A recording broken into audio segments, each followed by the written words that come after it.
Piling ko, ano ba gagawin ko? Dapat umalis na rin ako, wala na rin ako. Kasi lahat naman ang ginagawa ko para sa mga ko. Tapos, syempre sa mga anak ko. Tapos na yung mga kapatid ko, yung mga anak ko naman. Tapos sabi ng mami ko, lagi ka magtitira ng para sa iyo. Sabi niya. Tapos nagpanaginip. Bumukas ang pinto. O, di ba bongga? Si Mami? Oo. Parang gusto sumayaw, di ba? Hindi ba bongga? Sabi niya gano'n. Naloka ako.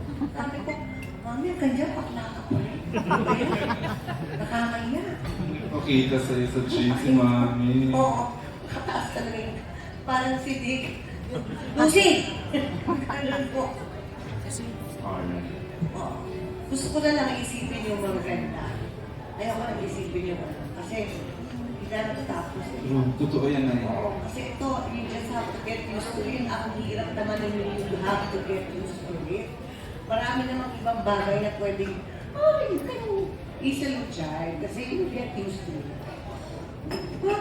Nanay ko yun eh. Paano ka get used to it, di ba? Napakasakit naman kasi pag-usapan yung greatness nun. Di ba? Kung pwede lang iwasan yung tanong, pero ang hirap eh, no?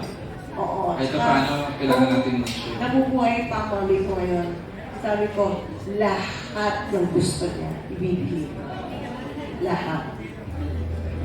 Pati buhay ko. Oo. Kinay. Pero kung pala ang mami ko. Lahat.